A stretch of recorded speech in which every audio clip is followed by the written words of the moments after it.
नमो नमः छात्रा, मैं प्रियंका चौहान, आपकी संस्कृत अध्यापिका। सुप्रभातम बच्चों। सर्वप्रथम वीडियो में हमने लट लकार वर्तमान काल पढ़ा था, उसके पश्चात लंग लकार भूतकाल पढ़ा था और आज हम पढ़ेंगे ऋट लकार भविष्यत कालः। ऋट लकारः भविष्यत कालः। ठीक है बच्चों, अब देखिए ऋट लकार भविष्यत काल। पठिष्यति, ये पठ धातु के रूप हैं। पठिष्यति, पठिष्यत, पठिष्यन्ति।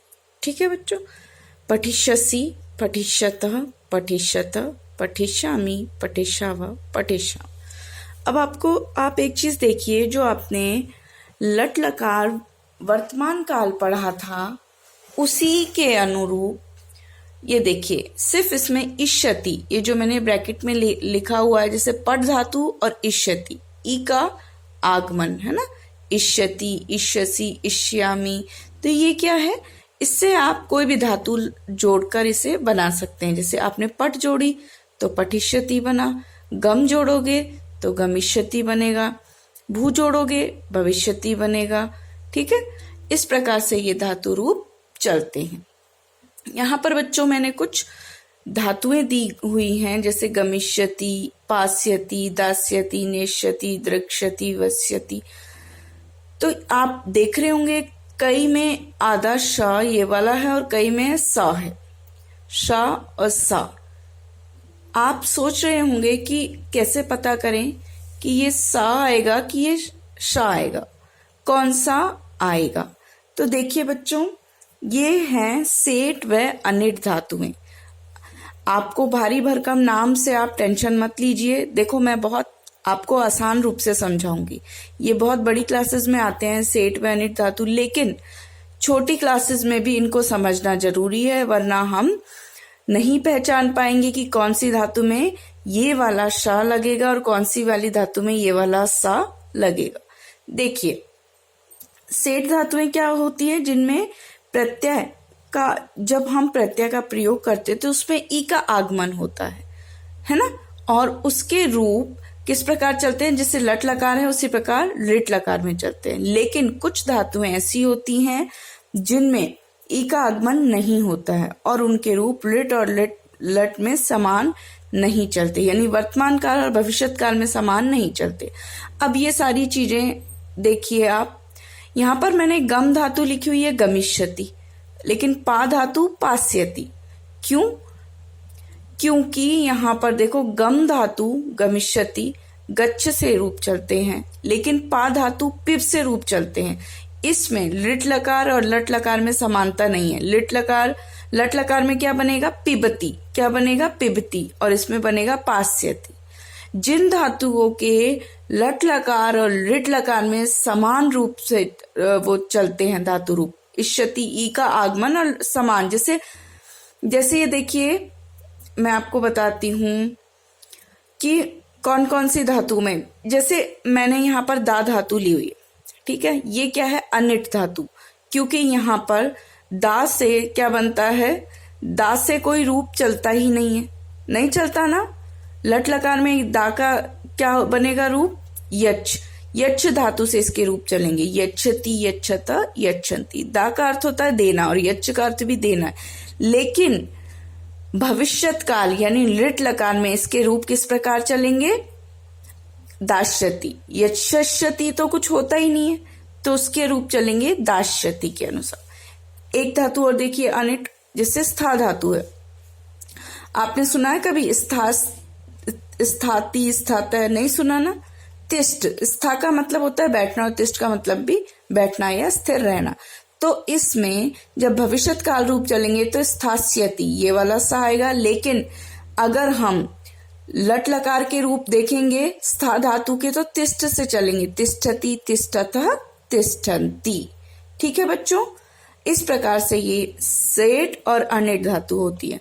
सेठ धातु वे होती है जिनमें ई का प्रत्यय का प्रयोग करते समय ई का आगमन होता है, ऋट और लट में एक समान रूप चलते हैं। और अनिट धातुएं अनिट, यानी जिनमें क्या नहीं होता, ई का आगमन नहीं होता और समान रूप से लट और लिट में भी रूप नहीं चलते। अब आपको अच्छे से समझ आ गया होगा कि किस किस चीज की मैं बात कर रही हूँ, है ना। जैसे पा से पिप धातु, यच धातु, देखो जैसे यहाँ पर और भी कई धातु हैं, जैसे भविष्यति, है ना। तो वो है निट और अनिट। तो सबसे पहले आपको निट और सेट और अनिट दोनों धातुओं में फर्क पता करना है और उसके अकॉर्डिंग ये धातु रूप चलेंगे।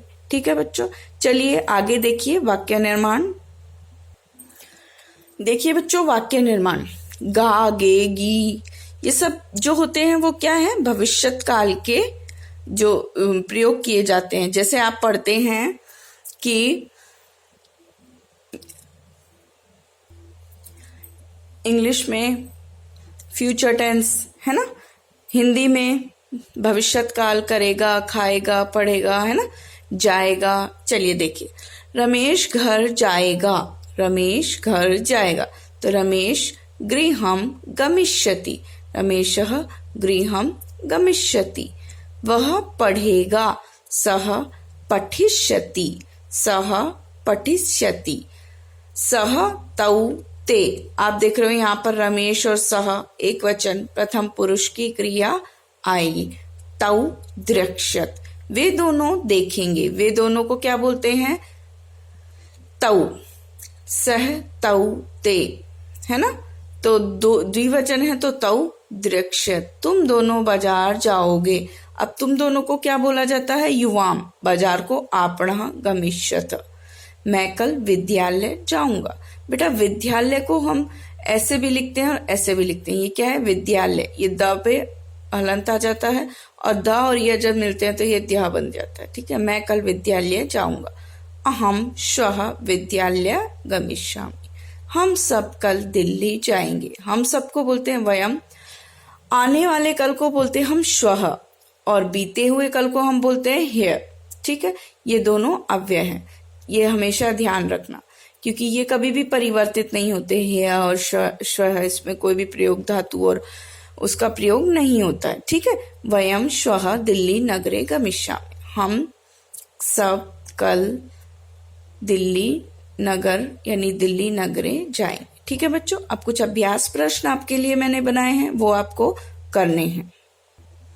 ये देखिए बच्चों, कल रविवार होगा, तो कल को हम क्या बोलेंगे, श्वः, रविवार रविवासर। ठीक है, हम सब विद्यालय जाएंगे, हम सबको हम क्या कहते हैं, अहम, आवाम, वयम, हम सब, हमारे विद्यालय में सांस्कृतिक कार्यक्रम होगा। अब इसमें आपको मैंने स्टार्टिंग में ही कारक लिखवाए थे, उनके अकॉर्डिंग आप विभक्ति का प्रयोग कीजिए। तुम कब भोजन खाओगे, प्रश्नवाचक चिन्ह। यहाँ घोड़े यहाँ दौड़ेंगे, यहाँ को हम बोलते हैं अत्र, घोड़े यानी अश्व, अश्व अश्वौ अश्वाहा, तो यहाँ पर अश्वाहा का प्रयोग होगा। अत्र दौड़ेंगे, धाव धातु से ये बनेगा। ठीक है बच्चों, ये आप कीजिए। अब देखते हैं हम जो मैंने आपको अभ्यास प्रश्न दिए थे कल के लिए, वो आज हम देखते हैं। चलिए बच्चों, ये कल मैंने आपको अभ्यास प्रश्न दिए थे। वह घर गया, तो सह गृहम अगच्छत, वे दोनों पढ़ने के लिए विद्यालय गए। ते पठनाय विद्यालयम अगच्छताम। ये देखिए, तौ पठनाय विद्यालयम अगच्छताम, वे दोनों यानी द्विवचन, हम दोनों गेंद से खेलें। आवाम यानी हम दोनों। कंदुकेन अक्रीडाव, मैंने पुस्तक पढ़ी। अहम पुस्तकम अपठम, तुम सबने फल खाए। यूयम फलम अखादत। ठीक है बच्चों, इस प्रकार से ये अभ्यास प्रश्न पूर्ण हुए।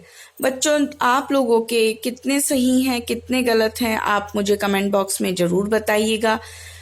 और धीरे धीरे करके आपको पता भी नहीं चलेगा कब आपको पूरे पूरे वाक्य निर्माण करना आ जाएंगे। इसलिए ध्यान से पढ़िए और ज्यादा से ज्यादा कमेंट बॉक्स में मैसेज कीजिए कि आपको कितना समझ आ रहा है। अगर कोई परेशानी है तो भी मैं आपके लिए यहाँ पर हूँ, तो कोई भी परेशानी, कोई भी क्वेरी हो तो आप कमेंट बॉक्स में लिख सकते हैं। ठीक है बच्चों, अपने घर पे रहिए, स्वस्थ रहिए, मस्त रहिए। धन्यवाद।